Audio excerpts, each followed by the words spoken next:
Ang bawat palo ng maso sa pako ay isang pagtibok, malakas, madiin, at pinal. Para kay Leo Valdez, ang mga tunog na iyon ay parang pintig ng daan-daang pusong sabay-sabay na namamatay. Ang huling 3 pagtibok na bumaon sa takip ng kabaong ng kanyang ina. Tapos na. Ang libing ay mabilis at tahimik, isang bagay na hindi inaasahan ni Leo sa isang probinsya kung saan ang pagkamatay ng isang tao ay dapat sanay isang malaking pagtitipon ng buong komunidad. Ngunit dito sa Baryo Tinago, ang hangin mismo ay tila nagluluksa sa paraang nakakakilabot. Malagkit ang init, at may amoy ng basang lupa at nalalalantang bulaklak na dumidikit sa kanyang balat. Ang mga puno ng niyog at akasya ay nakatayo na parang mga payat na bantay. At sa di kalayuan, ang walang katapusang karagatan ng tubo ay tila nilalamon ang papalubog na araw. Wala halos lumapit sa kanya para makiramay. Ang mga taga-baryo ay nakatingin mula sa malayo, mga anino sa gilid ng kanyang paningin. Ang mga bulungan ay humihinto sa tuwing mapapalingon siya. Ang mga bintana sa maliliit na bahay na kanilang nadaraanan ay mabilis na nagsasara. Hindi ito ang pagluluksa na alam niya. Ito ay takot. Isang takot na kaya niyang amuyin, mas malakas pa sa halimuyak ng mga kandila. "Salamat sa pagdating mo, anak," sabi ng kanyang padrasto, si Mang Kulas, habang naglalakad sila pabalik sa bahay na dati puno ng halakhak ng kanyang ina. Ang boses ni Mang Kulas ay paos at pagod. Hindi ito makatingin ng diretso kay Leo. Ang mga mata nito ay laging nakatuon sa putikang daan. "Ano po ba talaga ang nangyari, Tay Kulas?" tanong ni Leo sa 10 ulit mula nang dumating siya. "Sa telepono, sabi niyo biglaan lang. Pero si Mama, malakas siya." Huminga ng malalim si Mang Kulas. Ang kanyang mga kamay na magaspang dahil sa pagtatrabaho sa tubuhan ay nanginginig. "Sakit. Isang kakaibang sakit. Mabilis. Walang sino man sa amin ang nakaasahan." "Sakit?" paulit-ulit sa isip ni Leo. Isang reporter sa Maynila, sanay siyang maghanap ng butas sa mga kwento. At ang kwento ni Mang Kulas ay mas maraming butas kaysa sa isang mangingisda. Walang nabanggit si Mama sa huli naming pag-uusap na may sakit siya. Masigla pa nga ang boses niya. Pagdating nila sa kanilang simpleng bahay na gawa sa kahoy, isang babae ang naghihintay sa kanila sa may pintuan. Matanda na ito, ang kanyang muka ay puno ng mga guhit ng panahon, ngunit ang kanyang mga mata ay buhay na buhay. Masyadong buhay. Nakasuot ito ng itim na bestida. "Leo, opo," sabi ng babae. Ang boses nito ay malambing ngunit may kakaibang lamig. Niyakap siya nito ng mahigpit, masyadong mahigpit. Naamoy ni Leo ang pinaghalong pabango ng sampagwita at alimom. "Ako si Sabel, ang ninang ng iyong ina." "Aling Sabel," magalang na sagot ni Leo. Sinusubukang kumawala sa yakap. Hinawakan ni Aling Sabel ang kanyang mga pisngi. Ang mga kamay nito ay malamig.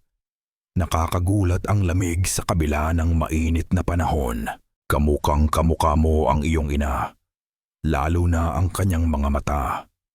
Alam kong nahihirapan ka, pero iniwan niya ito para sa iyo." Ang huli niyang habilin. Mula sa bulsa ng kanyang bestida, inilabas ni Aling Sabel ang isang kwintas, isang simpleng leather na tali na may nakasabit na isang itim, makinis pa at bilugang bato. Walang disenyo, walang palamuti. Isang piraso lamang ng kadiliman. Suotin mo raw ito palagi, sabi ni Aling Sabel, at bago pa man makatanggi si Leo, isinabit na nito ang kwintas sa kanyang leeg. Pagdampi ng bato sa kanyang dibdib, isang matinding ginaw ang gumapang sa buong katawan ni Leo. Hindi ito ang karaniwang lamig ng isang bato. Ito ay isang lamig na parang nanggagaling sa ilalim ng lupa, isang lamig na may bigat at tila humihigop ng init mula sa kanya. Napaurong siya ng bahagya. Huwag mo itong huhubarin kahit kailan. Naiintindihan mo. Proteksyon mo yan. Dagdag pa ni Aling Sabel. At sa isang saglit, nakita ni Leo ang isang kakaibang kislap sa mga mata nito. Isang kislap ng gutom, ng pananabik bago ito muling ngumiti ng malambing. Gabi. Ang katahimikan sa Baryo Tinago ay hindi payapa. Ito ay mabigat, puno ng mga tunog na hindi mo maririnig pero kaya mong maramdaman. Ang huni ng mga kuliglig ay tila isang babala. Pumasok si Leo sa dating silid ng kanyang ina, ang tahanan ng kanyang mga alaala noong bata pa siya, ang amoy ni Elara. Isang pinaghalong amoy ng mga pinatuyong damo at langis ng niyog ay nandoon pa rin, ngunit unti-unti nang naglalaho. Humiga siya sa papag. Ang bigat ng pagod at pagluluksa ay dumadagan sa kanya. Sa labas, ang buwan ay tinatakpan ng makakapal na ulap. Habang nakapikit, hindi niya maiwasang maramdaman na mayroong nagmamasid sa kanya mula sa bintanang nakabukas ng bahagya. Sinubukan niyang ipikit ang kanyang mga mata. Pilit na iniisip na guni-guni lang ito. Isang epekto ng pagod. Nakatulog siya ngunit ang kanyang pagtulog ay mababaw at balisa. Sa kalagitnaan ng gabi, nagising siya. Hindi dahil sa isang panaginip, kundi dahil sa isang tunog. Nagsimula ito sa labas. Ang nagkakagulo at desperadong pagtilaok ng mga manok sa kulungan ni Mang Kulas. Hindi ito ang karaniwang pag-awit sa umaga. Ito ay mga sigaw ng purong sindak. Sumunod dito ang isang malakas na kalabog na parang isang sako ng bigas na ibinagsak mula sa itaas, na yumanig sa sahig ng buong bahay. Napatayo si Leo, kinakabahan. Pinakiramdaman niya ang dilim. Tahimik. Masyadong tahimik. Wala na ang mga kuliglig, wala na ang mga manok, at sa kanya narinig, isang nakakakilabot na kaluskos, ang tunog ng mga kukong kumakaskas sa tuyong lupa. At pagkatapos, isang tunog na nagpatindig sa lahat ng balahibo sa kanyang batok at braso, isang malagkit, humihingal na tunog, ang paghinga ng isang bagay na uhaw, isang paghinga na basa at mabigat. At ang pinakamasama sa lahat, ang tunog ay hindi nagmumula sa labas ng bahay. Nagmumula ito sa ilalim mismo ng sahig na kanyang hinihigaan. Ang umaga ay dumating hindi bilang isang ginhawa, kundi bilang isang saksi sa karahasin ng gabi. Ang sikat ng araw ay tila nag-aatubiling tumagos sa makakapal na dahon ng mga puno, at ang hangin ay mas mabigat kaysa kahapon.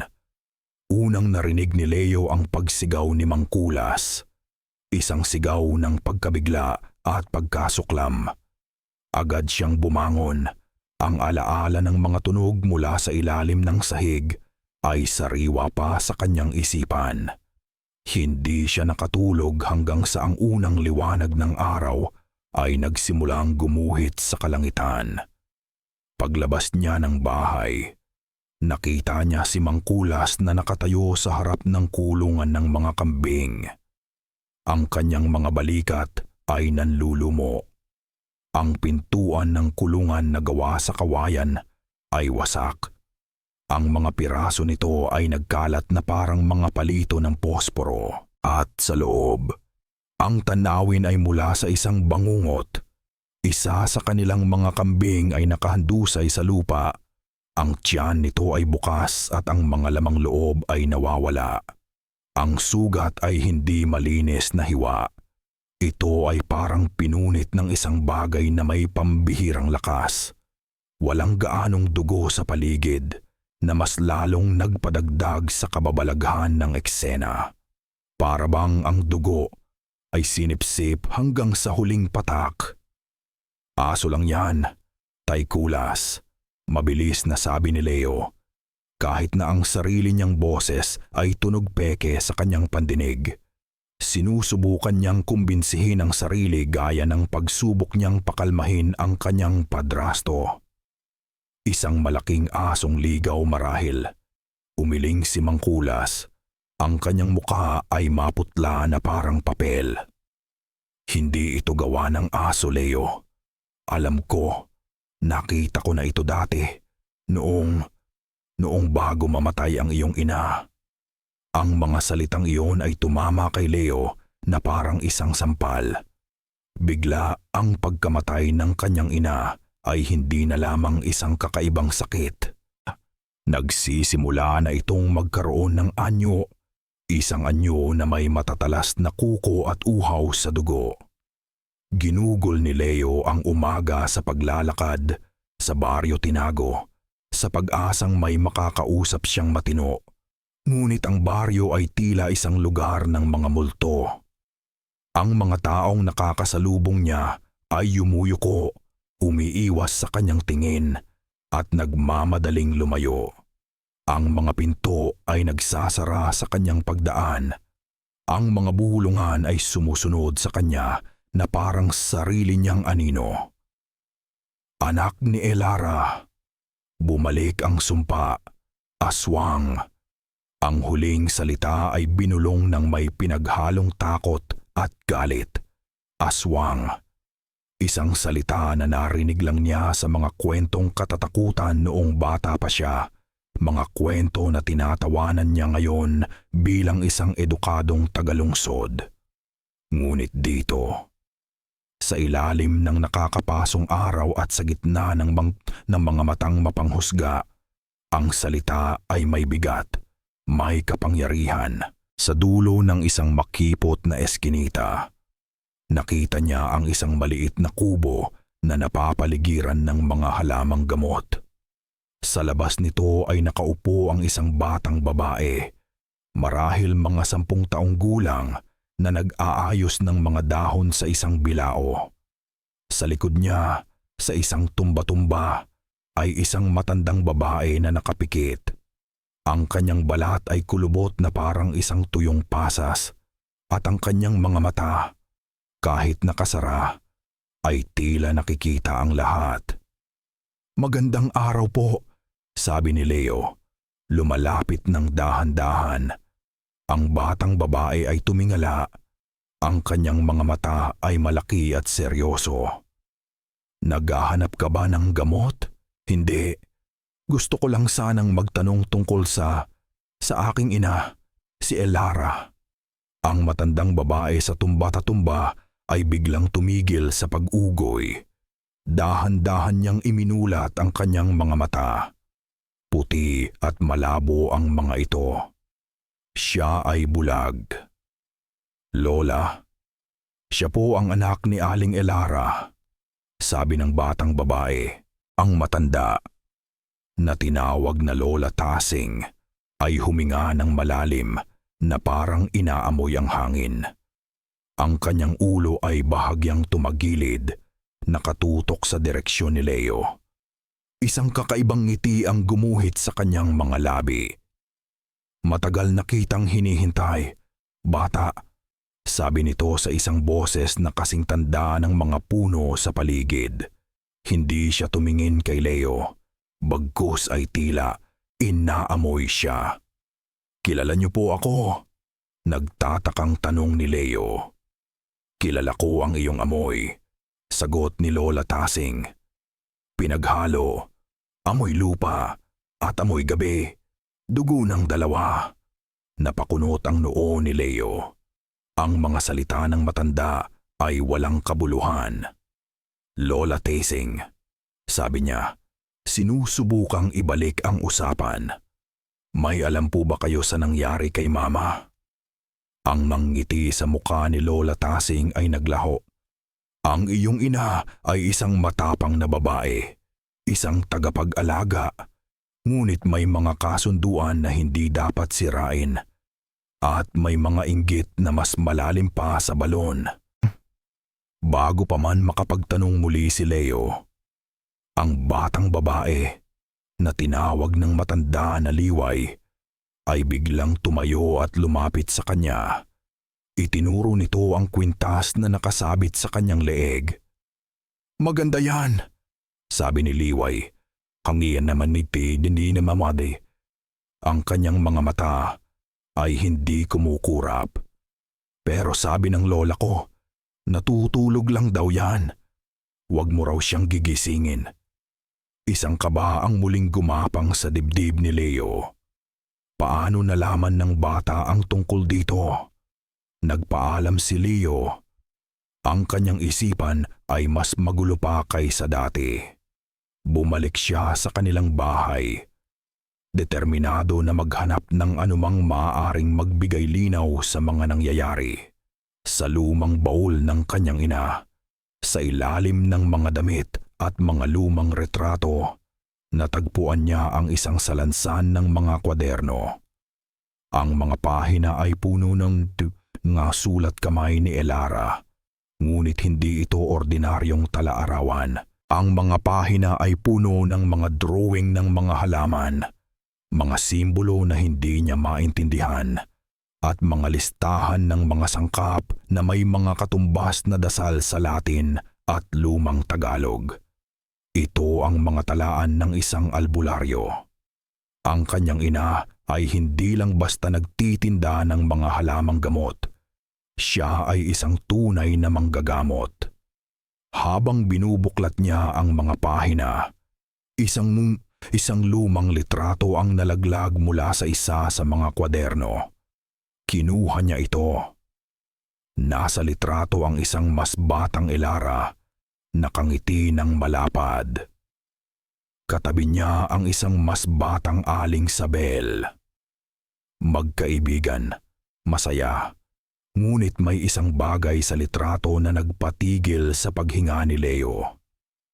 Sa leeg ng batang si Aling Sabel ay nakasabit ang kwintas na suot niya ngayon. Ang itim, makinis na bato. Ngunit hindi iyon ang nakakuha ng kanyang pansin. Ito ay ang mga mata ni Sabel sa litrato.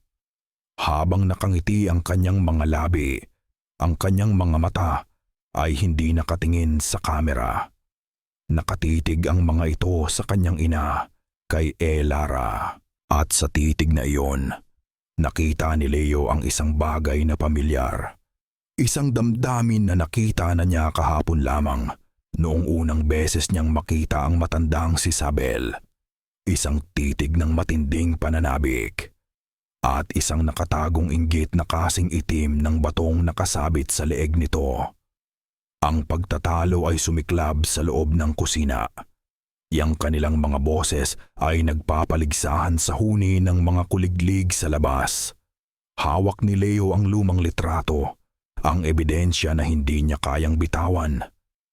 Hindi niyo na ako maloloko, Taykulas, maring sabi ni Leo. Ang kanyang boses ay may halong galit at pagod. May kinalaman si Aling Sabel sa nangyari kay Mama at sa kambing kagabi, hindi ba? Bakit niyo siya pinagtatakpan? Nakatayo si Mangkulas malapit sa kalan. Ang kanyang likod ay nakaharap kay Leo. Ang kanyang mga balikat ay tensyonado. Wala kang alam sa mga bagay dito, Leo. Mga bagay na hindi mo maiintindihan. Mas mabuting umalis ka na. Bumalik ka na sa Maynila bago pa mahuli ang lahat. Hindi ako aalis hanggat hindi ko nalalaman ang totoo. biglang humarap si Mangkulas at sa unang pagkakataon, nakita ni Leo ang purong takot sa mga mata ng kanyang padrasto. Isang takot na malalim at matagal nang kinikimkim. Ang katotohanan ang papatay sa'yo, bata ka. Pagkasabi noon, kinuha ni Mangkulas ang kanyang itak na nakasabit sa dingding. Isinukbit subukti ito sa kanyang baywang. At mabilis na lumabas ng bahay patungo sa kadiliman ng gabi. Isang desisyon ang nabuo sa isip ni Leo.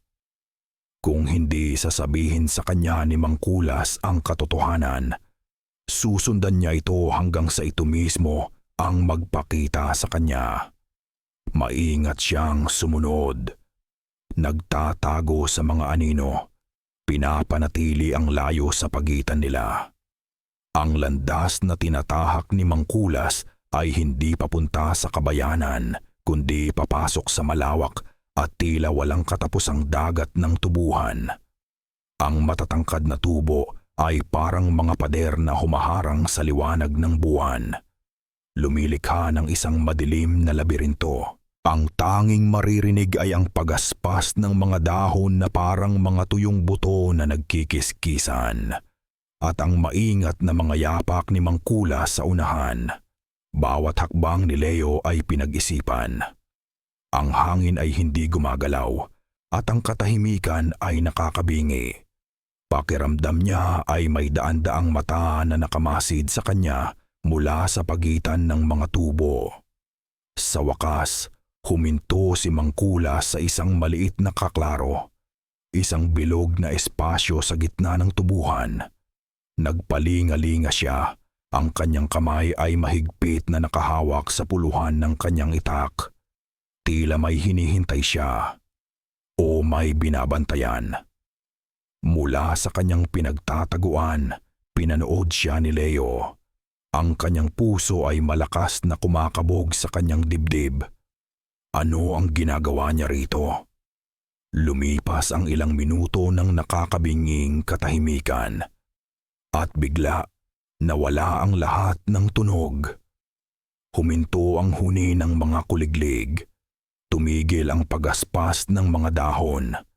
Isang katahimikan na hindi natural ang bumalot sa buong kapaligiran. Isang anino ang bumulusok mula sa itaas. Mas mabilis kaysa kayang iproseso ng mata. Walang tunog. Isang madilim na hugis na humarang sa liwanag ng buwan. Dumapo ito sa lupa sa pagitan ni Leo at Mangkulas. Isang bagay na may malalapad at tila balat na pakpak. Nakayuko na parang isang dambuhalang paniki. Napaatras si Mangkulas, nanginginig ang buong katawan. "Sasabel, nag-usap na tayo. Tapusin mo na kung anuman ang gusto mo sa akin, pero wag mong sasaktan ang bata."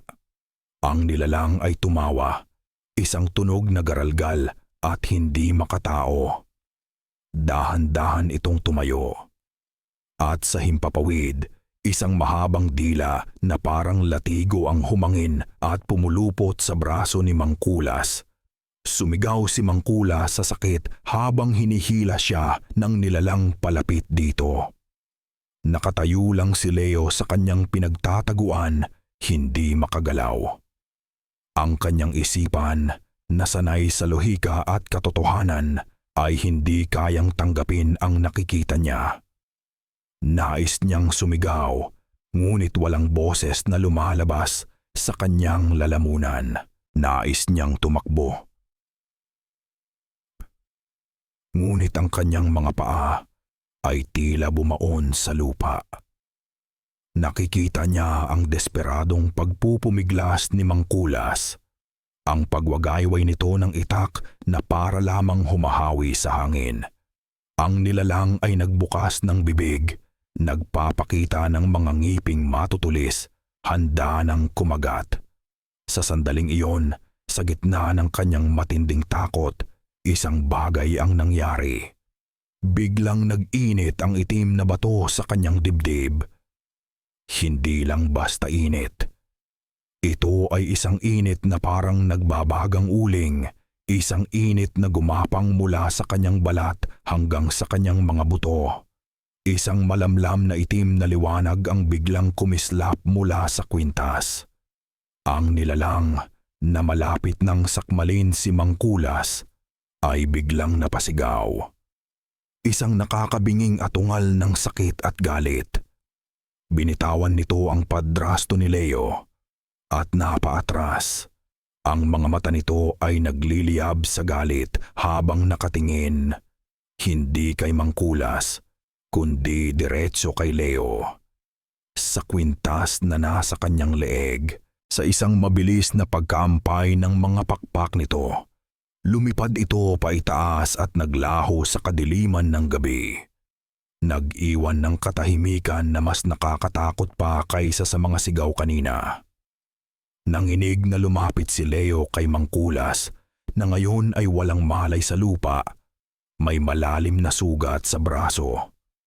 Habang sinusubukan niyang buhatin ang matanda, sa gitna ng katahimikan ng tubuhan, isang boses ang kanyang narinig. Isang bulong na dala ng hangin, isang boses na pamilyar, malamig at puno ng pagkadismaya. Sayang, malapit na sana. Iyon ang boses ni Aling Sabel. Ang paglalakbay pabalik sa bahay ay isang malabong bangungot. Pasan ni Leo ang katawan ni Mangkulas na walang malay. Ang bigat nito ay halos nagpaluhod sa kanya sa bawat hakbang. Ang init ng dugo mula sa sugat sa braso ng kanyang padrasto ay tumagos sa kanyang damit. Isang basang paalala ng karahasang nasaksihan niya. Ang tanging nasa isip niya ay ang mukha ni Lola Tasing. Kailangan niya ng tulong. Hindi mula sa isang doktor sa bayan na oras ang layo. Kailangan niya ng tulong mula sa isang taong nakakaintindi sa mga nilalang na lumilipad sa dilim. Nilalagnat ng mataas si Mangkulas. Ang kanyang balat ay nag-aapoy sa init at ang kanyang mga labi ay tuyo at basag-basag. Sa kanyang pagkahibang, mga salita ang paulit-ulit na lumalabas mula sa kanyang bibig. Mga pira-pirasong babala na bumabaon sa isipan ni Leo. Ang pangako. Sinira niya ang pangako. Elara, patawad. Hindi ko kayang protektahan ang bata. Dugo, yung dugo. Bawat salita ay isang dagdag na patunay na may isang malaking lihim na itinatago sa kanya. Isang lihim na siyang pumatay sa kanyang ina at ngayon ay halos pumatay na rin sa kanyang padrasto. Kinaladkad ni Leo si Mangkulas sa madilim at mapanganib na daan patungo sa kubo ni Lola Tasing. Ang gubat sa paligid nila ay tila mas buhay at mas mapanganib. Ang bawat kaluskos ng dahon, bawat huni ng kuwago ay parang isang banta. Pakiramdam niya ay sinusundan sila, na ang nilalang mula sa tubuhan ay nagmamasid lamang mula sa itaas ng mga puno. Naghihintay ng tamang pagkakataon. Nang sa wakas ay narating nila ang kubo, si Liway ang unang sumalubong sa kanila. Ang kanyang mga mata ay malaki sa pag-aalala. Sa isang tingin pa lang sa kalagayan ni Mangkulas, hindi na siya nagtanong. Agad niyang tinawag ang kanyang lola. Inihiga nila si Mangkulas sa isang banig sa sahig. Si Lola Tasing, sa kabila ng kanyang pagkabulag, ay kumilos ng may katiyakan. Ang kanyang mga kamay ay marahang gumapang sa katawan ng mangingisda. Sinusuri ang pulso, ang temperatura, at ang sugat. Masama ito, bulong ng matanda. Lason ng aswang, kumakalat na sa kanyang dugo. Walang pag-aaksaya ng oras, nagsimula si Lola Tasing sa isang ritual. Kumuha si Liway ng isang maliit na palayok na may nagbabagang uling. Naglagay ang matanda ng mga pinatuyong dahon at isang puting bato na parang kristal sa ibabaw ng uling na lumikha ng isang makapal at mabangong usok na pumuno sa buong kubo. Habang iwinawas-iwas ang usok sa katawan ni Mang Kulas, nagsimulang mag-orasyon si Lola Tasing. Ang kanyang boses ay mababa at malakas, bumibigkas ng mga salita sa isang dialektong hindi maintindihan ni Leo. Ang mga salita ay tila may sariling kapangyarihan, yumayanig sa hangin. Pinanood ni Leo ang lahat. Ang kanyang pagiging skeptiko ay unti-unting natutunaw sa harap ng sinaunang tradisyong ito. Nakikita niya ang itim na dugo na lumalabas mula sa sugat ni Mang Kulas at ang unti-unting pagkalma ng mabilis na paghinga nito. Matapos ang halos isang oras, huminto si Lola Tasing. Basang-basa siya ng pawis. Bumalik na sa normal ang paghinga ni Mang Kulas at mahimbing na itong natutulog. Humarap ang matanda sa direksyon ni Leo. Naligtas siya sa ngayon, pero babalik ang uhaw sa kanya hanggat nandito ka. Ano po ang ibig ninyong sabihin? Tanong ni Leo. Ang kanyang boses ay nanginginig. Ano ang kailangan ng nilalang na iyon sa akin? Naupo si Lola Tasing sa kanyang tumba-tumba. Hindi ikaw ang kailangan niya, bata. Ang nasa leeg mo ang kanyang pakay at ang kapangyarihan na kaya nitong buksan. Itinuro ni Leo ang kwintas. Ito? Isang bato lang ito. Hindi yan isang ordinaryong bato. Mariing sabi ng matanda. Iyan ay isang anting-anting, isang sisidlan, isang kandado. Ginawa iyan ng iyong ina, si Ulara, para protektahan ka. Para supilin kung ano ang nasa loob mo. Supilin ang ano? Huminga ng malalim si Lola Tasing. Ang bigat ng kanyang mga salita ay ramdam sa buong silid. Ang iyong ina ay hindi lamang isang albularyo, Leo. Siya ang tagapag-alaga ng Baryo Tinago. May isang sinaunang kasunduan sa pagitan ng mga tao sa baryong ito at ng mga hindi tulad natin. Isang kasunduan ng kapayapaan. Tinitiyak ng iyong ina na ang kasunduan ay hindi masisira.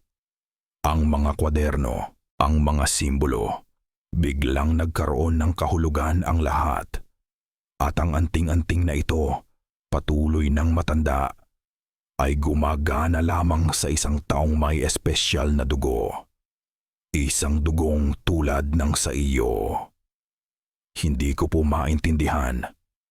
Balikan mo ang mga talaan ng iyong ina, sabi ni Lola Tasing na parang pagod na sa pagpapaliwanag. Hindi iyon mga listahan ng gamot. Iyon ay mga aral, mga sandata. Hanapin mo ang iyong kasagutan doon. Mabilis na bumalik si Leo sa kanilang bahay. Iniwan si Mang Kulas sa pangangalaga ng maglola. Kinuha niya ang mga kwaderno at sa pagkakataong ito, binuklat niya ang mga pahina ng may bagong pag-unawa. Ang mga drawing ng halaman ay hindi lang para sa lagnat o ubo. May mga halaman na panlaban sa mga maligno. Ang mga simbolo ay hindi mga palamuti. Ang mga ito ay mga selyo ng proteksyon. May mga pahina na naglalarawan sa iba't ibang uri ng mga nilalang ng gabi. Tikbalang, kapre, manananggal, at sa isang partikular na seksyon, aswang. Sa isang luma at madalas ng buklating kwaderno, may isang pahina na tila kalahati na lang ang natira, na parang sinadyang punitin. Ang natitirang bahagi ay may drawing ng isang nilalang na nakakatakot ang pagkakatulad na tulad sa nakita niya sa tubuhan. Sa ilalim nito ay may mga sulat kamay mula kay Elara na naglalarawan dito. Isang uri na kayang mag-iba-iba ng anyo, kayang maging tao sa umaga at halimaw sa gabi. Ang kanilang lakas ay nasa inggit. Ang kanilang lason ay nasa pagtataksil. At sa pinakailalim ng pahina, sa dulo ng napunit na bahagi, ay may isang huling pangungusap na isinulat ng kanyang ina. Isang pangungusap na hindi buo. Ngunit sapat na para magpalamig sa dugo ni Leo at magbigay ng pangalan sa kanyang kinatatakutan. Ang nakasulat ay, "Pinagtaksilan ako ni Kinabukasan, isang hindi inaasahang bisita ang dumating habang si Leo ay nag-aalaga kay Mang Kulas na mahimbing pa ring natutulog ngunit stable na ang kalagayan. Isang katok sa pinto, mahina at magalang, ang bumasag sa katahimikan ng umaga. Pagbukas ni Leo ng pinto, nandoon si Aling Sabel. Nakangiti ng malapad, may dalang isang palayok na mainit pa. "Apo," sabi nito sa malambing na boses na ngayon ay nagdudulot ng kilabot kay Leo. "Nabalitaan ko ang nangyari kay Kulas. Atake daw ng asong ligaw. Grabe, nagluto ako ng paborito niyang arroz caldo."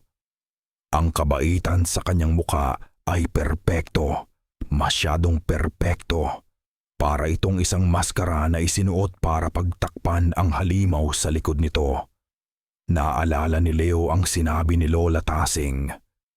Isang uri na kayang maging tao sa umaga at halimaw sa gabi. "Salamat po, Aling Sabel, pero natutulog pa po siya," sabi ni Leo. Hinarangan ang daanan papasok. "Ganoon ba? Hahayaan ko na lang ito rito para paggising niya." Lumapit si Aling Sabel at habang ipinapatong ang palayok sa isang maliit na mesa sa tabi ng pinto, ang kanyang mga mata ay hindi nakatingin sa kanyang ginagawa. Nakatitig ang mga ito na may matinding pananabik sa itim na bato sa dibdib ni Leo. Isang titig na uhaw. "Mukhang bagay na bagay sa iyo ang kwintas," sabi ni Sabel. "Gaya ng sinabi ko, iyan ang proteksyon mo." Nagpasya si Leo na subukan siya. "Tinanong ko po si Tay Kulas tungkol dito. Ang sabi niya, sa inyo raw po ito dati. Nakita ko sa isang lumang litrato." Isang saglit na pagbabago ang nakita ni Leo sa mukha ni Aling Sabel. Isang kislap ng gulat, ng pagkaalarma, bago ito muling napalitan ng isang malungkot na ngiti. "Oo, matagal na panahon na. Regalo pa iyon sa akin. Ngunit mas kailangan ito ng iyong ina. At ngayon, mas kailangan mo ito. Pamana iyan." "Pagsisinungaling," sabi ng isang boses sa isip ni Leo. Bawat salita niya ay kasinungalingan. "Sige na, Apo. Kailangan ko nang umalis. Ipaabot mo na lang ang aking pag-aalala kay Kulas," sabi ni Aling Sabel. At sa kanyang pagtalikod, isang mahabang hibla ng uban ang nahulog mula sa kanyang buhok at naiwan sa may pintuan. Pagkaalis niya, pinulot ito ni Leo. Ang hibla ay mas matigas at mas makapal kaysa sa ordinaryong buhok ng tao. Ang pagbisitang iyon ay nag-iwan ng isang nakakakilabot na pakiramdam sa buong bahay. Tila ang amoy ng sampagwita at alimuom na dala ni Sabel ay nanatili sa hangin. Isang paalala ng kanyang presensya. Pagsapit ng gabi, nagsimula ang kababalaghan. Nagsimula ito bilang isang simpleng kaluskos sa bubong na gawa sa nipa. Noong una, inisip ni Leo na isa lang itong pusa o isang malaking ibon. Ngunit ang kaluskos ay naging mas mabigat. Na parang isang bagay na kasing bigat ng isang tuang gumagapang sa itaas. Sumunod ang mga bulong. Mahihina sa simula, parang hangin na dumadaan sa mga siwang ng dingding na kawayan. Ngunit habang tumatagal, nagkakaroon sila ng anyo. naririnig ni Leo ang kanyang pangalan. Leo! Leo! Isang tawag na nakakaakit at nakakatakot. Ang mga bulong ay tila nanggagaling sa lahat ng direksyon ng sabay-sabay. Tumingin siya sa bintana. Sa dilim, may mga aninong mabilis na dumadaan. Masyadong mabilis para maging tao. Ang mga anino ay parang mga malalaking ibon o paniki, ngunit walang tunog ng pagaspas ng pakpak. Pinuntahan ni Leo si Mangkula sa kabilang silid. Natutulog pa rin ito, ngunit balisa. Pawis na pawis. Tila nararamdaman din nito ang presensya sa labas. Hinawakan ni Leo ang anting-anting sa kanyang dibdib. Sa pagkakataong ito, hindi ito mainit. Ito ay malamig. Malamig na parang isang blok ng yelo. Isang lamig na tila lumilikha ng isang hindi nakikitang harang sa paligid niya. Habang hawak niya ito, pakiramdam niya ay mas ligtas siya. Ang mga bulong ay humihina at ang mga anino sa labas ay tila hindi makalapit. Naiintindihan na niya ngayon. Hindi siya nito pinoprotektahan sa pisikal na paraan. Pinoprotektahan siya nito mula sa kanilang impluwensya. Sinusubukan ni Isabel na pasukin ang kanyang isipan, na sirain ang kanyang loob. Sinusubukan niyang takutin siya para bitawan ang anting-anting. Tumayo si Leo sa gitna ng sala. Pinakikiramdaman ang pag-atake. Ang bahay ay parang isang maliit na isla sa gitna ng isang karagatan ng kadiliman. At ang kwintas ang kanyang tanging parola. Alam niyang nagmamasid si Isabel. Naghihintay din. Sinusubukan nito ang lakas ng proteksyon na iniwan ni Elara. Isang labanan ng isipan at kapangyarihan ang nagaganap. Isang labanan kung saan ang bahay ang kanilang arena. Nakatayo siya roon, hindi gumagalaw, sa loob ng ilang oras. Ang kanyang mga mata ay pabalik-balik sa mga bintana at pintuan. Ang kanyang pandinig ay nakaalerto sa bawat kaluskos, bawat bulong. Hindi na siya ang Leo na taga Maynila na walang pinaniniwalaan. Ang Leo na nakatayo ngayon ay isang taong nakakita na sa imposible. Isang taong alam na ang mga halimaw ay totoo. At bigla, isang boses ang narinig niya. Ngunit hindi ito mula sa labas. Hindi ito pumasok sa kanyang mga tainga. Pumasok ito diretso sa kanyang isipan. Isang boses na malinaw na parang kristal, malamig at puno ng awtoridad. Isang boses na hindi na nagpapanggap. Ang boses ni Aling Isabel sa kanyang tunay na anyo. Ibigay mo sa akin ang nararapat sa akin, apo. Ang boses sa kanyang isipan ay parang isang piraso ng yelo na tumusok sa kanyang utak. Napasigaw si Leo at napatakip sa kanyang mga tainga, kahit na alam niyang walang saysay. Ang boses ay nasa loob na. Gulat at takot ang nagtulak sa kanya palabas ng bahay. Hindi na niya iniisip ang panganib.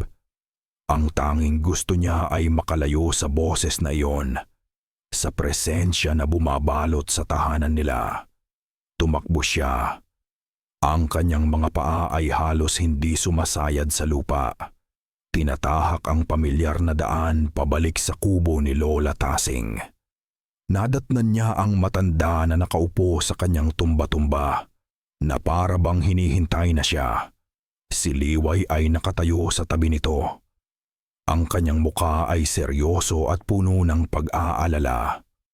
"Nakausap ka na niya," sabi ni Lola Tasing. Hindi ito isang tanong. Hingal na hingal si Leo. Halos hindi makapagsalita. Paano? Paano niya nagawa iyon? Pumasok siya sa isip ko. Ang kapangyarihan niya ay lumalakas. Sagot ng matanda. Ang kanyang boses ay mababa at nagbababala. Ang inggit ay parang lason na nagpapalakas sa isang aswang. At si Isabel ay matagal nang nilalason ng inggit sa iyong ina. Bakit? Bakit niya ako gusto? Bakit niya gustong kunin ang anting-anting na ito? Desperadong tanong ni Leo. Itinigil ni Lola Tasing ang pag-ugoy. Ang katahimikan sa loob ng kubo ay naging mabigat. Tumingin siya sa direksyon ni Leo. Ang kanyang mga matang puti ay tila tumatagos hanggang sa kaluluwa nito. Dahil ang anting-anting ay ang susi, ngunit hindi ito gagana sa kanya. Hindi ito gagana sa isang ordinaryong tao o sa isang aswang na may pusong puro kadiliman. Kung ganoon, bakit ito gumagana sa akin? Huminga ng malalim si Lola Tasing. Ang kanyang muka ay nagpakita ng isang kalungkutan na kasing tanda ng panahon. Leo, Apo, may mga bagay na itinago sa iyo ng iyong ina. Itinago niya ito hindi para saktan ka, kundi para protektahan ka. Para bigyan ka ng pagkakataong mamuhay ng normal. Ano po yun? Lola, sabihin niyo na sa akin ang totoo. Pagmamakaawa ni Leo. Ang anting-anting ay gumagana sa iyo dahil sa iyong dugo, sabi ng matanda.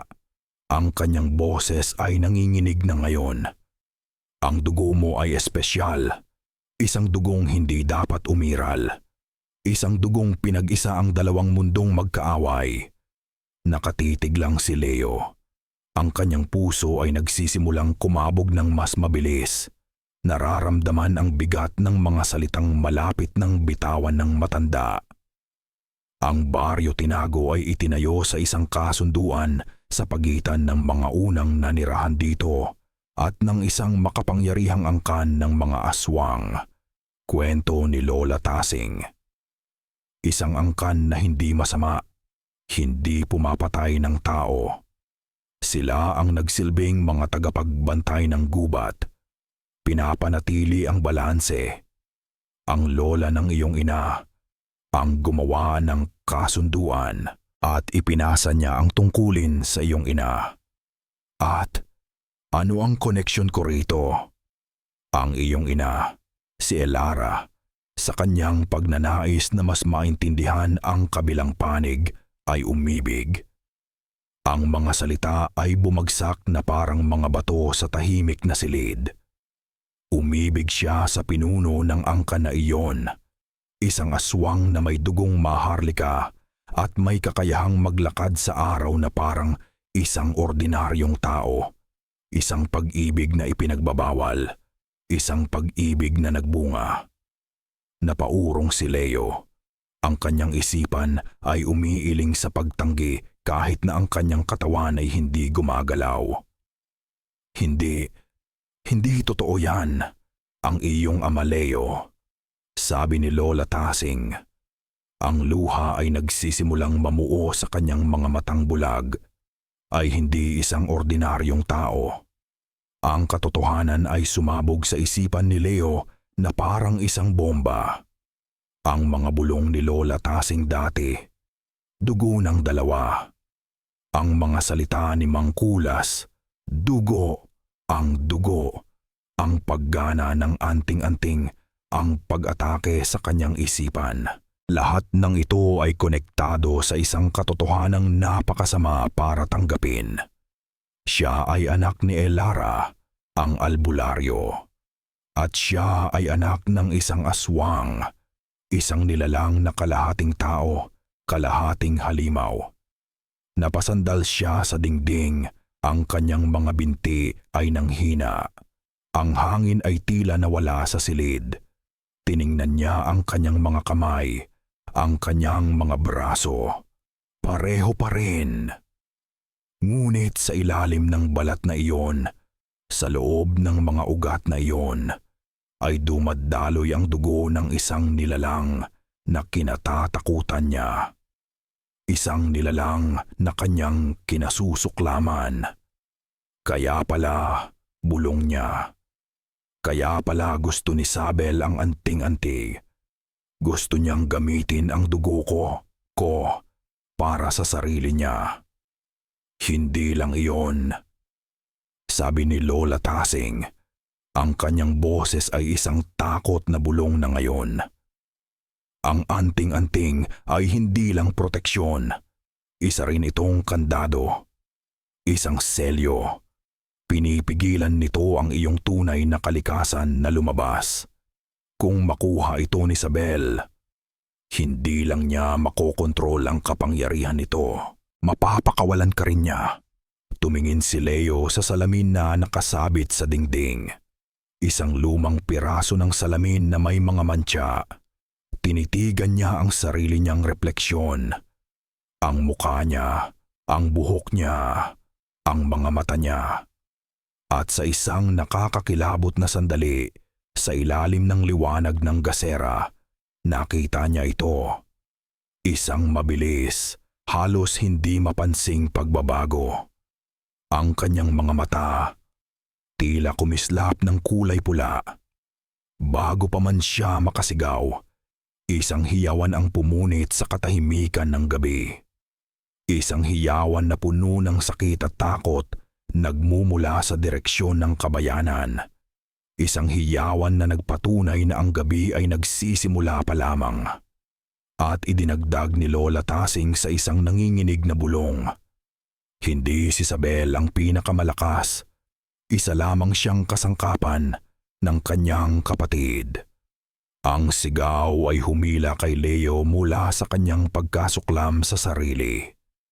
Sa isang sandali, nawala ang takot sa kung ano siya. Napalitan ito ng isang likas na pagnanais na tumulong. Isang pagnanais na napakatao, kasama ang ilang taga-baryo na lumabas dahil sa ingay. Tumakbo sila patungo sa pinagmulan ng sigaw. Isang maliit na kubo malapit sa ilog. Ang eksena ay puno ng gulo. Ang mga ilaw mula sa mga gasera ay nanginginig sa mga kamay ng mga taong takot na takot. Ang isang lalaki, isang mangingisda, ay nakahandusay sa lupa. Duguan. Ang kanyang asawa ay umiiyak sa tabi niya. Hindi siya patay. Ngunit ang mga sugat sa kanyang dibdib ay nakakakilabot. 3 malalalim na kalmot na parang ginawa ng isang dambuhalang hayop, ngunit may isang kakaibang itim na kulay sa paligid ng mga sugat na para bang ang balat ay sinusunog mula sa loob. Nakita namin, sabi ng isang nanginginig na saksi. Isang anino, mabilis. Lumipad ito palayo bago pa kami makalapit. Alam ni Leo na hindi ito basta-basta pag-atake. Ito ay isang mensahe. Ang hiyawan kanina ay hindi dahil sa pag-atake. Ito ay isang anunsyo. Gabi ng pangangaso ay nagsimula na habang ginagamot ng mga tao ang mangingisda. Gamit ang mga tradisyonal na pamamaraan, lumapit si Liway kay Leo. Ang kanyang mga mata ay hindi nakatingin sa biktima, kundi sa madilim na gubat sa kabilang panig ng ilog. Hindi na po siya nag-iisa, bulong ng bata. Sino ang tinutukoy mo, Liway? Tanong ni Leo. Si Aling Sabel po, sagot ng bata. Sabi po ng ibang mga bata, binibisita raw po siya ng kapatid niya. Ang lalaking nakatira sa dulo ng gubat sa bahay na walang pumupunta. Tinatawag nila siyang ang anino. Ang anino. Hindi si Sabel ang pinakamalakas. Isa lamang siyang kasangkapan ng kanyang kapatid. Ang mga salita ni Lola Tasing ay umalingaw-ngaw sa kanyang isipan. Isang mangkukulam. Isang mangkukulam na gumagamit sa sarili niyang kapatid. Bilang isang halimaw. Bilang isang sandata. Ang mga pag-atake ay hindi na basta-basta. Mayroon ng plano. Mayroon ng layunin. Ang takutin ang baryo. Ang ihiwalay si Leo. Ang gawin siyang desperado. Sa sumunod na araw, isang mabigat na kumot ng takot ang bumalot sa baryo Tinago. Walang lumalabas ng bahay. Ang mga pananim ay hindi inaani. Ang mga bangka ay hindi pumapalaot. Ang baryo ay namamatay. Ginugol ni Leo ang buong araw sa loob ng bahay, hindi para magtago, kundi para mag-aral. Ang mga kwaderno ng kanyang ina ay hindi na lamang mga talaan. Ang mga ito na ngayon ang kanyang tanging pag-asa. Sinubukan niyang intindihin ang bawat simbolo, bawat dasal. Sinubukan niyang sauluhin ang mga halaman na may kakayahang manakit o magtaboy sa mga nilalang ng gabi. Sinisimulan na niyang tanggapin na ang kaalamang ito ay bahagi na rin niya, isang pamana na kasing totoo ng dugong dumadaloy sa kanyang mga ugat. Habang nagbabasa, naramdaman niyang may nagmamasid sa kanya. Tumingin siya sa bintana at nakita niya. Nakadapo sa isang sanga sa labas, ang isang malaking uwak. Itim na itim ang mga balahibo nito at ang mga mata nito may kakaiba sa mga mata nito. Hindi ito kumis naku, hindi ito mga mata ng isang ordinaryong ibon. Masyadong matalino, masyadong mapanuri. Nakatitig ito sa kanya, hindi gumagalaw, na parang nag-uulat sa kanyang amo. Alam ni Leo na ito ay mata ng mangkukulam. Nagmamasid, naghihintay, gabi. Pauwi na si Leo mula sa pagkuha ng tubig sa balon nang makita niya ito. Nakasabit sa pako sa kanyang pintuan, isang maliit na manika. Gawa sa itim na tela, puno ng mga tuyong dahon.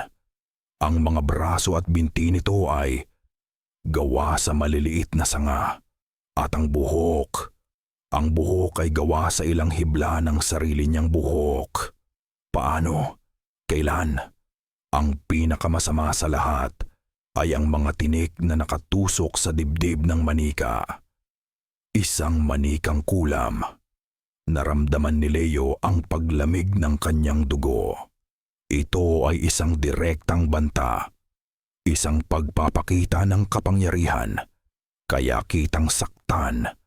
Kahit mula sa malayo. Nanginginig ang mga kamay. Kinuha ni Leo ang manika mula sa pagkakasabit. Nang mahawakan niya ito, isang matalim na kirot ang bigla niyang naramdaman sa kanyang dibdib.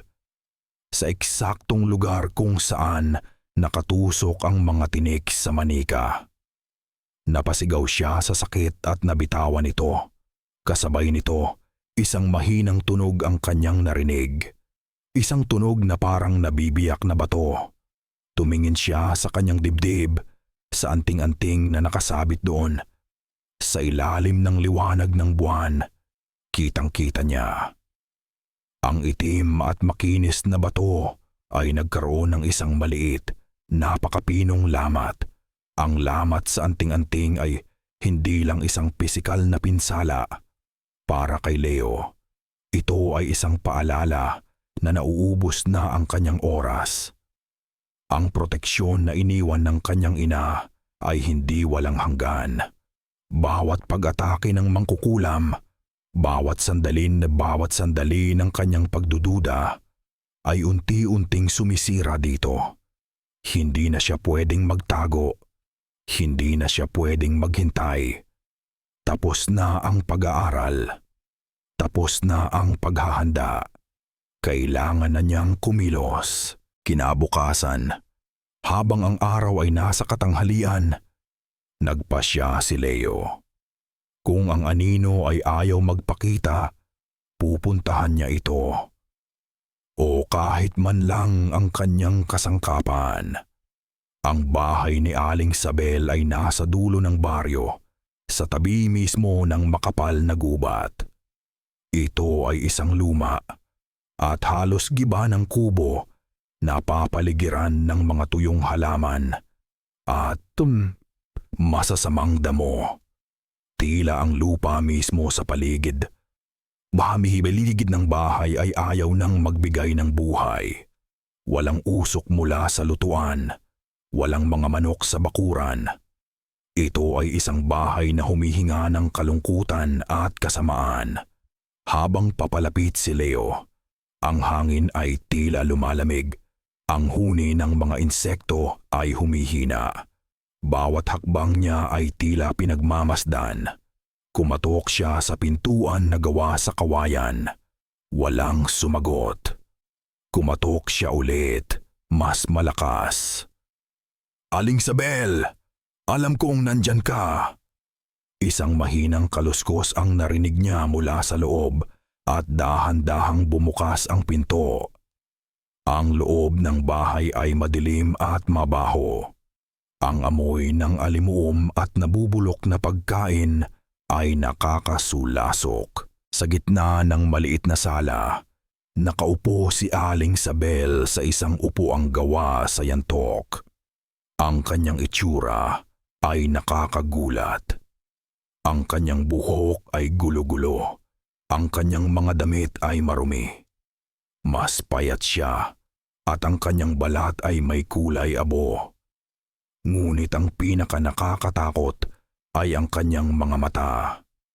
Pula ang mga ito. Hindi na nagpapanggap at puno ng isang gutom na hindi makatao. Hindi na siya ang mabait na ninang na nag-aalok ng aros kaldo. Ang nakaupo sa harap ni Leo ay isang halimaw na nag-aabang. "Ano ang kailangan mo, bata?" tanong nito. Ang boses ay magaspang at garalgal, malayo sa malambing na tono na ginagamit niya dati. "Itigil mo na to," mariing sabi ni Leo. "Ano man ang galit mo kay mama, wala akong kinalaman dito. Iwan mo na ang baryo sa kapayapaan." Tumawa si Aling Sabel, isang tawang tuyo at walang saya. "Ang iyong ina. Inagaw niya ang dapat sanay para sa akin. Ang kapangyarihan. Ang respeto. Akala niya kaya niyang kontrolin ang lahat. Ngunit mas malakas kami kaysa sa kanya." "Hindi ikaw ang malakas, Sabel," sabi ni Leo. Ginamit ang pangalan nito ng walang paggalang. "Isa ka lang alipin. Isang tuta. Isang kasangkapan ng kapatid mo." Sa pagbanggit ng kanyang kapatid, isang kislap ng takot ang dumaan sa mga mata ni Sabel. Bago ito napalitan ng mas matinding galit, tumayo ito. At sa pagtayo niya, tila nag-iba ang kanyang anyo. Ang kanyang mga kuko ay humaba. Ang kanyang likod ay bahagyang kumuba. "Wala kang alam," sigaw nito. "Alam ko na nilason niya ang isip mo." Sigaw pabalik ni Leo. "Ginamit niya ang inggit mo para gawin kang isang halimaw. Magkano sa kaluluwa mo ang ipinagpalit mo para sa kapangyarihang ito?" Akmang susugod si Sabel. Ang kanyang mga ngipin ay nagngangalit nang isang boses ang pumigil sa kanya. "Sabel, tama na yan." Ang boses ay kalmado, malakas, at nagmumula sa pinakamadilim na sulok ng kubo. Mula sa anino, isang lalaki ang lumabas. Nakasuot siya ng simpleng kamiseta at pantalon. At kung makikita sa daan, ay aakalain mong isa lamang ordinaryong magsasaka. Ngunit may isang bagay sa kanyang presensya na nagpapalamig sa buong silid. Ang kanyang mga mata ay itim na itim, walang emosyon, na parang dalawang malalim na balon. Ngumiti siya kay Leo, isang ngiting hindi umabot sa kanyang mga mata. "Pasensya ka na sa aking kapatid," sabi ng lalaki. "Masyado siyang madamdamin. Ako si Dante." Si Dante, ang mangkukulam, ang anino, napaurong si Leo. Ang taong nasa harap niya ay naglalabas ng isang aura ng kapangyarihan na mas nakakatakot kaysa sa pisikal na anyo ni Isabel. Ito ang tunay na panganib. Ikaw, sabi ni Leo, ang kanyang boses ay nanginginig sa galit. Ikaw ang may kagagawan ng lahat ng ito. Naglakad si Dante paikot sa silid. Ang kanyang mga kamay ay nasa likod. Hindi lahat. Ang iyong ina ang nagsimula nito nang sirain niya ang balanse. At ang iyong ama nang iwan niya ang isang batong katulad mo. Ako? Inaayos ko lang ang gulo. Kinukuha ko lang ang nararapat sa amin. Ang baryong ito, ang kapangyarihan nito, ay para sa amin. Ikinwento niya ang lahat ng may kasamang ngiti na parang nagkukwento lang ng isang ordinaryong araw. Kung paano niya dahan-dahang nilason ang isip ni Isabel gamit ang inggit nito. Kung paano niya isinumpa si Elara. Isang sumpa na dahan-dahang kumain sa lakas nito hanggang sa ito ay mamatay. At kung paano niya hinintay ang pagdating ni Leo, ang susi na may dalang dugo, ang anting-anting na iyan, at ang dugo sa iyong mga ugat. Kapag pinagsama, bibigyan ako nito ng kapangyarihan na hindi mo kayang imaginein. Sabi ni Dante, ang kanyang mga mata ay nag-aapoy na ngayon sa kasakiman. Hindi mo ito makukuha. Matapang na sagot ni Leo. Ang kanyang kamay ay mahigpit na nakahawak sa bato sa kanyang dibdib. Ngumisi si Dante. At sa isang simpleng pagbunggo ng kanyang mga daliri, isang nakakakilabot na tunog ang nagsimula sa labas ng bahay. Isang tunog ng pagkaluskos, pag-ungol, at paghinga ng maraming nilalang. Mula sa lahat ng bintana, nakita ni Leo. 12-dosenang mga matang pula ang nagliliyab sa dilim ng gubat. Mga aninong gumagalaw. Mga nilalang na nag-aabang. Ngumisi si Dante ng mas malapad. Akala mo ba mag-isa lang ang aking kapatid? Ang tanong ni Dante ay hindi nangangailangan ng sagot. Ang sagot ay nasa paligid na nila. Isang gumagalaw na bangungot ng mga anino at nagliliyab na mga mata. Ang mga aswang na iyon ay hindi kasing lakas o kasing tanda ni Isabel. Ang mga ito ay mas mailap, mas mukhang hayop, ngunit ang kanilang dami ay nakakasakal. Sa isang senyas mula kay Dante, ang mga bintana na gawa sa kahoy ay sabay-sabay na nawasak. Pumasok ang mga nilalang. Gumagapang sa sahig, tumatalon mula sa mga dingding. Isang alon ng itim na balahibo, matatalas na kuko, at naglalaway na mga bibig. Agad na kumilos si Leo. Mula sa kanyang bulsa, inilabas niya ang isang maliit na supot na puno ng dinurog na bawang at asin. Isa sa mga pangunahing panlaban na nabasa niya sa talaan ng kanyang ina. Ibinato niya ito sa pinakamalapit na aswang. Ang epekto ay madalian. Ang aswang ay umungol sa sakit na parang napaso at napaatras. Nagbigay ito kay Leo ng ilang segundong espasyo, ngunit iyon lang. Ang iba ay patuloy na sumusugod. Ang anting-anting sa kanyang dibdib ay nag-iinit, lumilikha ng isang maliit na espasyo sa paligid niya na tila kinatatakutan ng mga halimaw. Ngunit sa bawat pag-atake na napipigilan nito, mas lalong lumalaki ang lamat sa bato. Nararamdaman niya ang bawat pagkabiyak na parang isang karayom na tumutusok sa kanyang puso. Habang abala si Leo sa pakikipaglaban sa mga mas maliliit na aswang, si Dante ay nanonood lamang mula sa isang sulok na parang isang direktor na pinapanood ang kanyang dula. Hindi niya kailangang madumihan ang kanyang mga kamay. "Kita mo na, Leo," sabi ni Dante. Ang kanyang boses ay kalmado sa gitna ng kaguluhan. Lakas laban sa dami. Isang laban na hindi mo kayang ipanalo. Itinaas ni Dante ang kanyang kamay at bumigkas ng isang salita na hindi naintindihan ni Leo. Isang salitang matigas at parang galing sa ilalim ng lupa. Biglang nakaramdam si Leo ng isang matinding puwersa na dumagan sa kanya. Hindi ito pisikal. Ito ay isang bigat sa hangin. Isang presyon sa kanyang isipan na nagpabagal sa kanyang mga kilos. Ang kanyang mga braso at binti ay tila naging tingga. Napaluhod siya ang sumpa ng mangkukulam. Sa paghina niya, isang aswang ang nakahanap ng pagkakataon. Sumugod ito at kinagat ang kanyang braso. Sumigaw si Leo sa sakit. At sa sandaling iyon ng paghihirap, si Isabel, na kanina pa nagmamasid, ay sumugod na parang isang kidlat. Ngunit ang kanyang target ay hindi si Leo.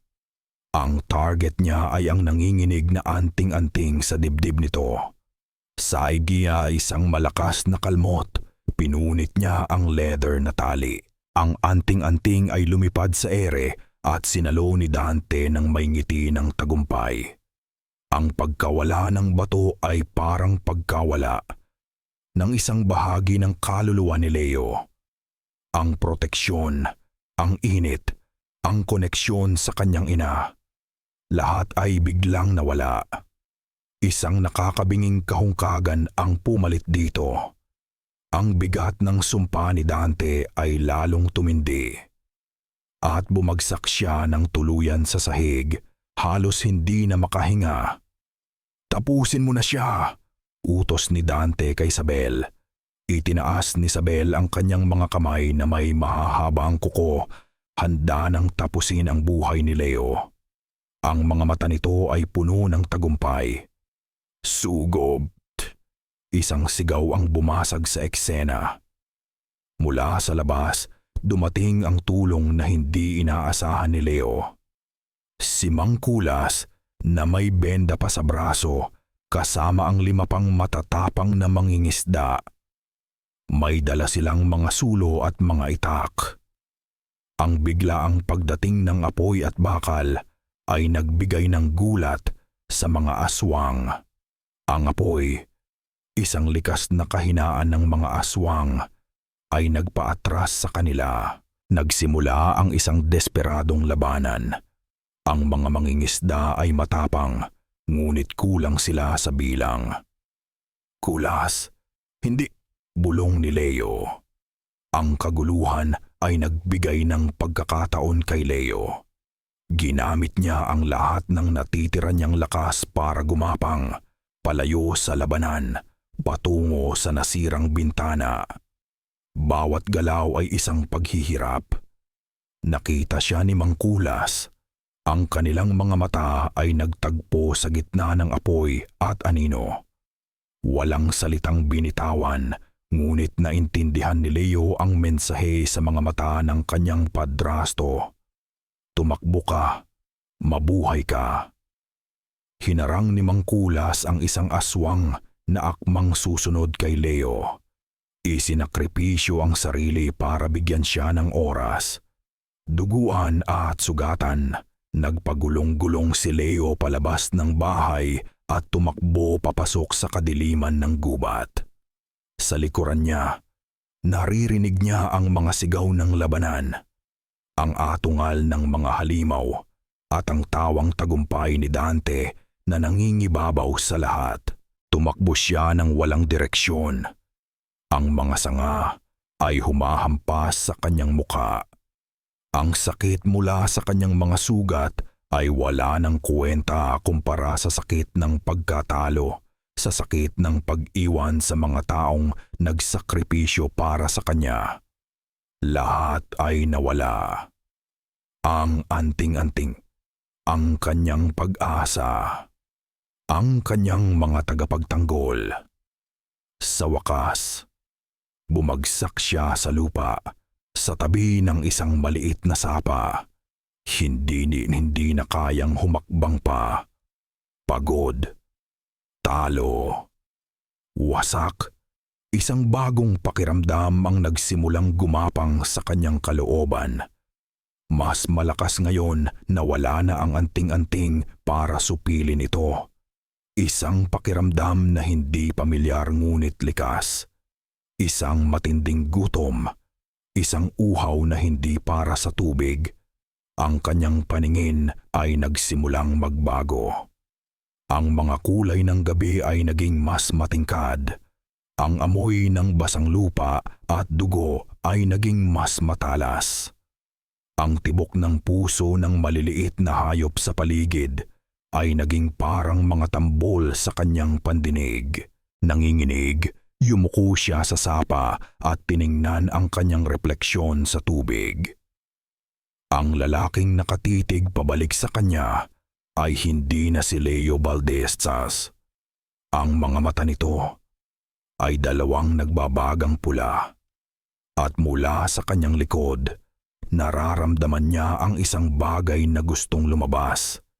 Isang bagay na gustong pumunit sa kanyang balat. Siya ay nagbabago. Ang pagbabago ay isang agonya. Ang bawat hibla ng kanyang kalamnan ay sumisigaw sa sakit.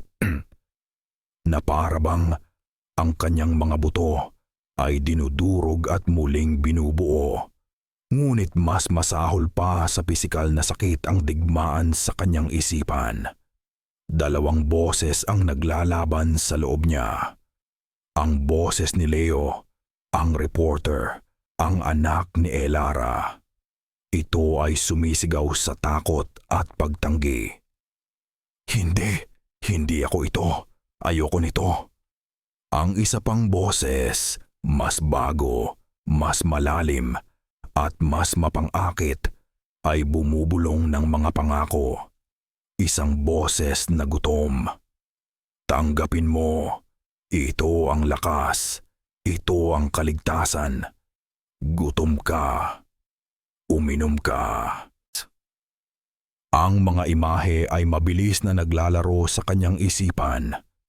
Ang mukha ng kanyang ina na nakangiti, ang dugo sa braso ni Mang Kulas, ang mukha ng isang usa na nanginginain sa gubat, ang leeg ng usang iyon na tumitibok, mainit at puno ng buhay. Napasigaw si Leo Uko, isang sigaw na hindi na lubusang pantao. Gumulong siya sa lupa, sinusubukang labanan ang pagbabago. Kinakagat ang sariling braso para pigilan ang pagsigaw. Hindi. Ako, isang halimaw. Sa gitna ng kanyang paghihirap, isang maliit at malambot na kamay ang dumampi sa kanyang noo. Nagulat si Leo at tumingala. Nakatayo sa harap niya si Liway. Ang kanyang mga mata ay hindi nagpapakita ng takot, kundi ng awa at pag-unawa. Paano? Hirap na tanong ni Leo. Sinundan ka namin, sabi ng isang pamilyar na boses. Mula sa likod ng isang puno, lumabas si Lola Tasing. Inaalalayan ng isa sa mga mangingisdang nakatakas mula sa bahay ni Isabel. Sinubukan ni Leo na umatras. Huwag kayong lalapit. Mapanganib ako. Hindi natinag si Liway. Sa halip nagsimula siyang umawit. Isang mahinang uyayi. Isang awit na madalas kantahin ng kanyang ina noong bata pa siya. Ang himig ay simple at pamilyar. Puno ng pagmamahal. Ang awit ay parang tubig na ibinuhos sa isang apoy. Ang nagngangalit na gutom sa loob ni Leo ay nagsimulang humupa. Ang sakit sa kanyang katawan ay dahan-dahang nawala. Ang pulang kislap sa kanyang mga mata ay bahagyang kumalma. Ang anting-anting bulong ni Lola Tasing habang lumalapit sila. Hindi iyon ang pinagmumulan ng iyong lakas, Leo. Isa lamang itong kandado, isang paalala isang gabay. Ang tunay na kapangyarihan ay laging nasa loob mo. Pero isa kang mahinang tanong ng matanda. Anak ng isang albularyo na handang isakripisyo ang lahat para sa kapayapaan? O anak ng isang tagapagbantay na ang lahi ay nanumpa na protektahan ang lupaing ito? Ang dugo ay hindi sumpa, Leo. Ito ay isang pamana. Ang tanong ay, aling pamana ang iyong pipiliin? Dinala nila si Leo sa isang lihim na kuweba sa likod ng isang talon. Isang lugar na tanging ang mga albularyo lamang ang nakakaalam. Doon, sa malamig at tahimik na dilim, tinuruan siya ni Lola Tasing. Hindi kung paano labanan ang kanyang kalikasan, kundi kung paano ito yakapin at kontrolin. Hindi ka halimaw, Leo. Sabi ng matanda habang nakaupo sila sa harap ng isang maliit na apoy. Ikaw ang tulay. Isang tulay sa pagitan ng dalawang mundo. Ang iyong ina, nakita niya iyon kaya kanya ginawan ng anting-anting. Hindi para ikulong ka, kundi para turuan kang maglakad sa tulay na iyon nang hindi nahuhulog sa alinmang panig. Ipinikit ni Leo ang kanyang mga mata. Sa kanyang isipan, tinawag niya ang dalawang imahe. Ang kanyang ina, si Elara, na may hawak na mga halamang gamot, ang kanyang mga kamay ay nagbibigay lunas. At ang imahe ng kanyang ama, isang nilalang na hindi niya pa nakikita, ngunit kaya niyang maramdaman.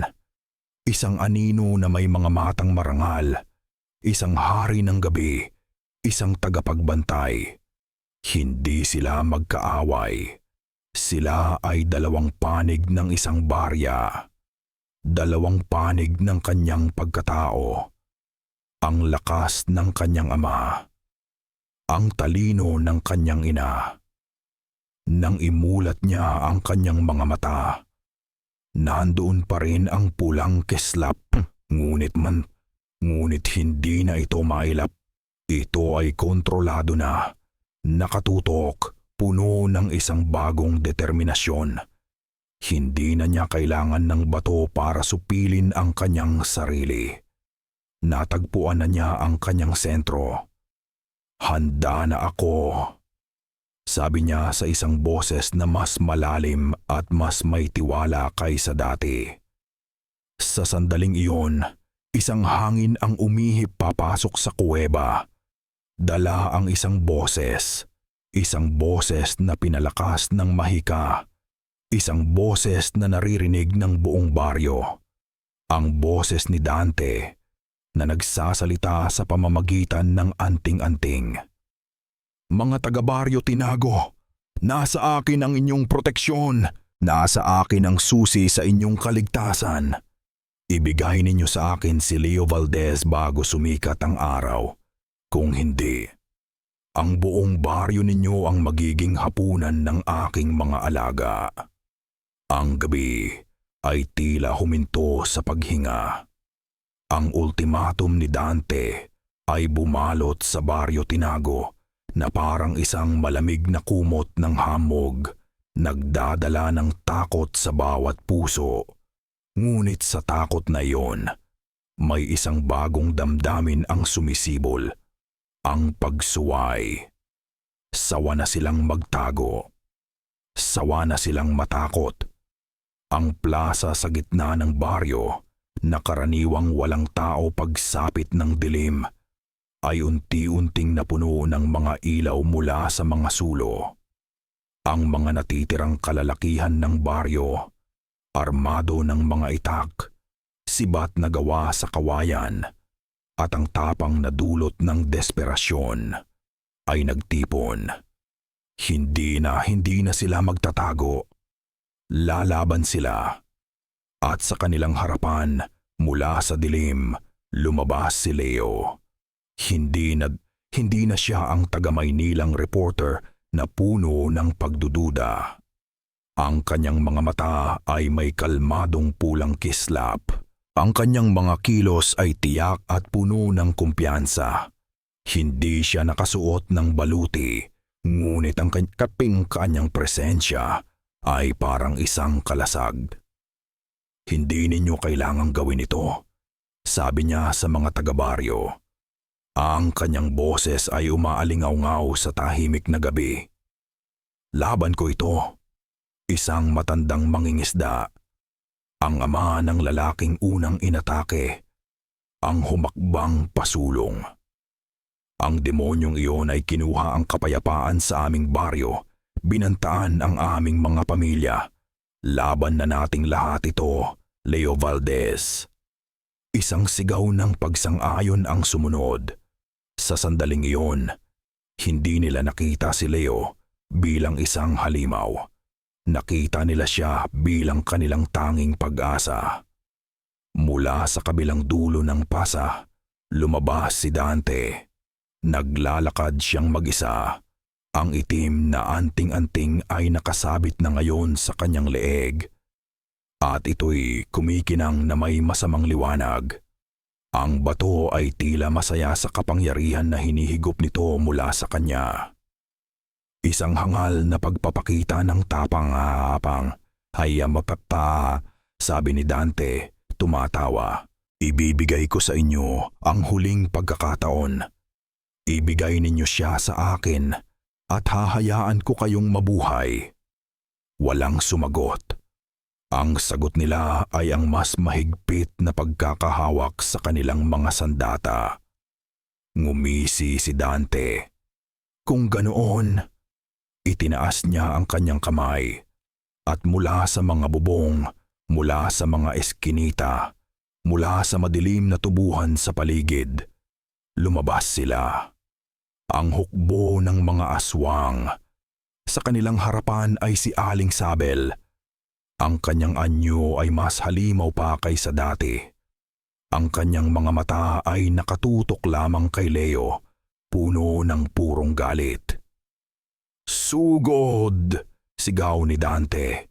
Nagsimula ang labanan. Ang plaza ay naging isang impyerno ng apoy, anino at bakal. Ang mga taga-baryo, sa kanilang dami at kaalaman sa lugar, ay lumaban ng buong tapang. Ngunit ang mga aswang ay mas mabilis, mas malakas. Si Leo ay hindi sumugod sa karamihan. Ang kanyang target ay iisa lang. Tumakbo siya. Hindi sa bilis ng isang tao, kundi sa isang malabong kumpas na halos hindi masundan ng mata.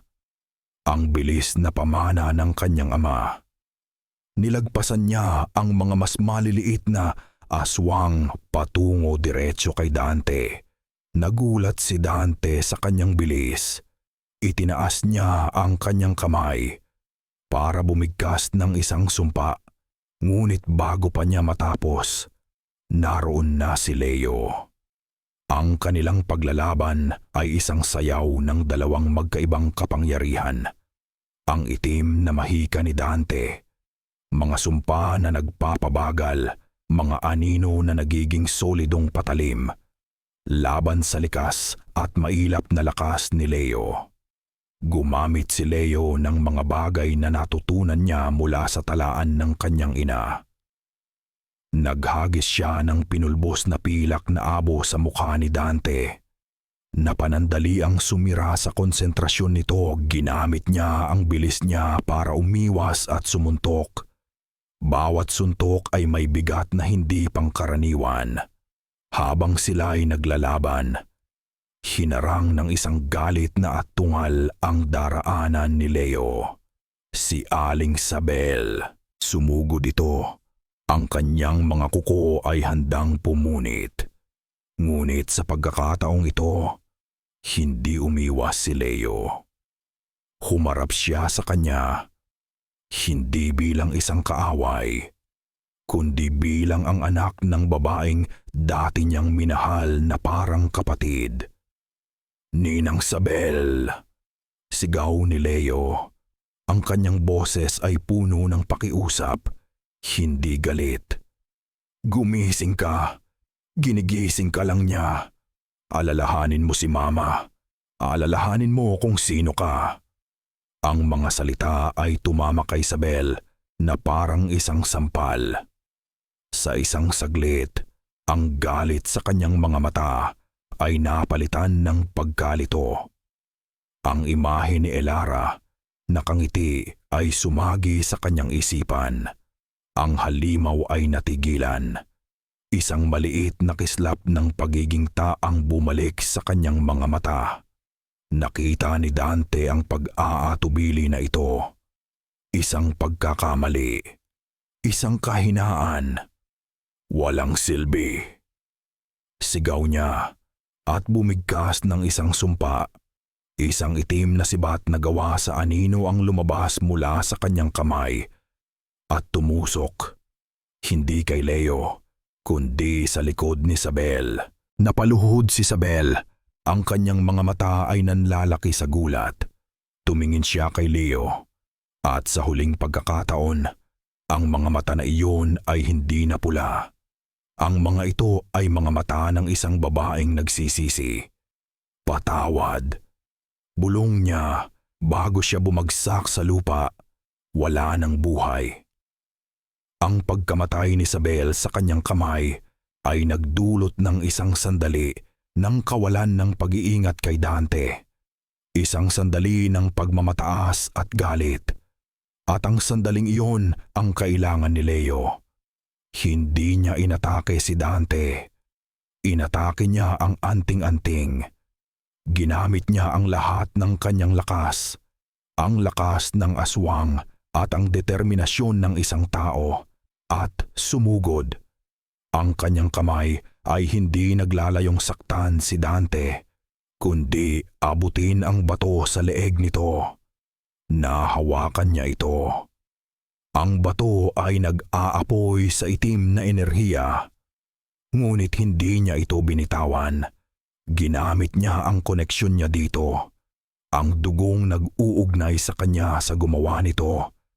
At ibinuhos ang lahat ng kanyang kalooban sa isang sigaw. Mama! Sa sigaw na iyon, piniga niya ang bato. Isang nakakabinging katahimikan ang bumalot sa plaza. Bago sumabog ang anting-anting sa isang napakalakas na pagsabog ng itim at puting liwanag. Isang pagsabog na hindi ng apoy, kundi ng purong enerhiyang espiritual. Ang pagsabog ng liwanag ay hindi nakasakit sa mga tao. Ngunit sa mga aswang, ito ay parang araw na sumikat sa kalagitnaan ng gabi. Ang purong enerhiya ng pananampalataya ng isang albularyo at ang sinaunang kapangyarihan ng isang tagapagbantay na pinakawalan ng sabay-sabay ay isang lason sa kanilang masamang kalikasan. Sumigaw sila sa sakit. Ang mga anino ay tila natutunaw at isa-isa. Ang mga aswang na alagad ni Dante ay tumakbo pabalik sa kadiliman, sugatan at talunan. Ang kanilang koneksyon sa kanilang amo ay naputol na. Nang mawala ang liwanag, nakatayo pa rin si Leo, humihingal. Sa kanyang harapan, nakaluhod si Dante. Ang pagsabog ay hindi siya pinatay, ngunit winasak nito ang kapangyarihan na kanyang inipon, ang mahika na kanyang ninakaw. Ang kanyang balat ay mabilis na tumatanda, ang kanyang buhok ay nagiging puti, at ang kanyang lakas ay hinihigop pabalik ng lupa. Tumingin siya kay Leo. Hindi na may pagmamataas, kundi may purong pagkamuwi. Hindi pa, ito, tapos bago pa man siya makatayo. Ang gubat mismo ay tila nagbigay ng kanyang hatol. Ang mga baging mula sa lupa ay biglang gumapang at pumulupot sa kanyang mga binti. Ang lupa sa ilalim niya ay lumambot at naging parang kumunoy. Dahan-dahan. Hinila siya pababa ng gubat na parang kinukuha pabalik ang isang bagay na hindi dapat kailanman lumabas. Ang huling nakita ni Leo ay ang kanyang mga matang puno ng galit bago siya tuluyang lamunin ng lupa. Nang ang unang sinag ng araw ay tumama sa Baryo Tinago, ang labanan ay tapos na. Ang plaza ay isang tanawin ng pagkawasak. Ngunit sa gitna nito, ang mga taga-baryo ay nakatayo pa rin. May mga sugatan, may mga nagluluksa, ngunit sila ay buhay. Sila ay malaya. Lumapit si Leo sa walang buhay na katawan ni Aling Sabel. Sa liwanag ng umaga, nawala na ang kanyang anyong halimaw. Siya ay isa na lamang matandang babae na naligaw ng landas. Wala nang galit sa puso ni Leo. Tanging awa na lamang. Isinara niya ang mga mata nito. Lumapit sa kanya si Lola Tasing at Liway. Ang buong baryo ay nakatingin sa kanya. Ang kanilang mga mata ay may pinaghalong paggalang, pasasalamat at isang maliit na bakas ng takot. Hindi na siya ang ordinaryong Leo Valdez. Siya panay bugi at siya iba na. Inilabas ni Leo mula sa kanyang bulsa ang kanyang press ID. Ang huling piraso ng kanyang dating buhay sa Maynila.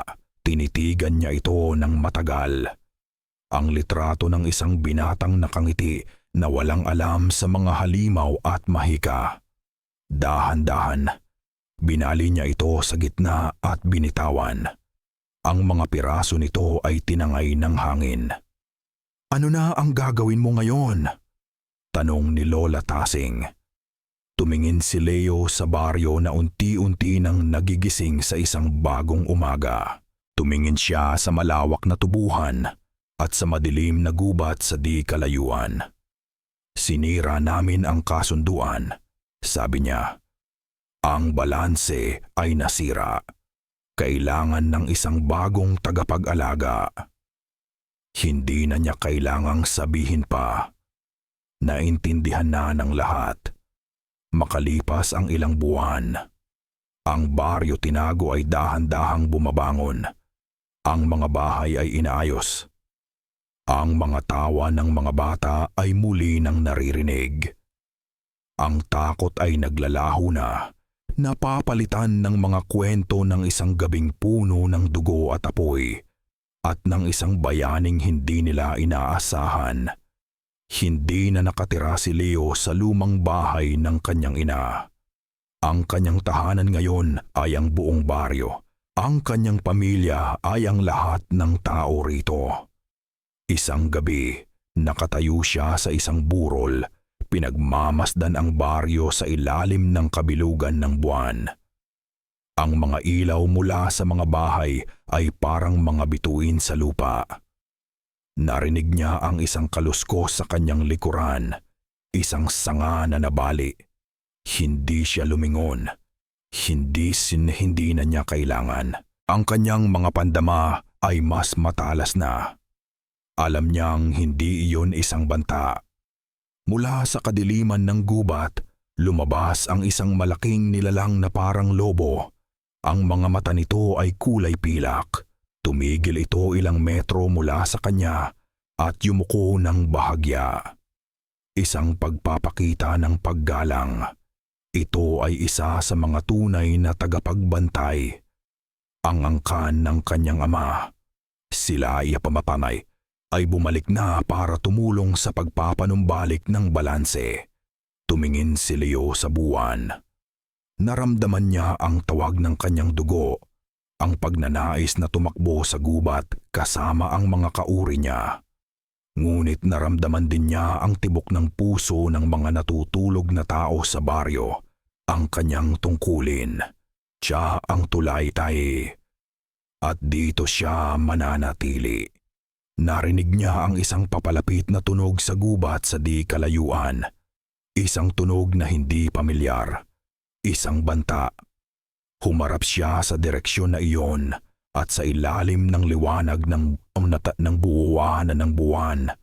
Ang kanyang mga mata ay nagliyab sa isang kalmado ngunit nakamamatay na pulang kulay. Hindi na siya si Leo Valdez ang biktima. Siya si Leo, ang tagapag-alaga ng tinago. At handa na siya.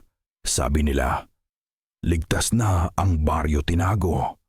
Isang boses, marahil ang boses ni Lola Tasing, ang bumubulong sa isipan ng mga nakikinig.